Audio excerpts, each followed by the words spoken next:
তোমরা জানাও গো শুকরিয়া, রমজানেরই মাসে এলো খুশির খবর লইয়া। তোমরা রহমতেরই মাস পায়া থাইকো না ঘুমায়া, তোমরা রহমতেরই মাস পায়া থাইকো না ঘুমায়া।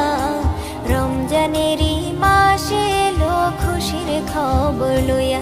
তোমরা জানাও গো শুকরিয়া, রমজানেরই মাসে এলো খুশির খবর লইয়া।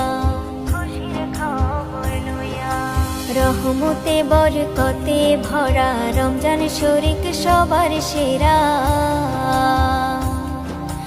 রহমতে বরকতে ভরা রমজান শরীক সবার সেরা। হায়রে বছর ঘুরে আসলো আবার মাগফিরাত লইয়া, হায়রে বছর ঘুরে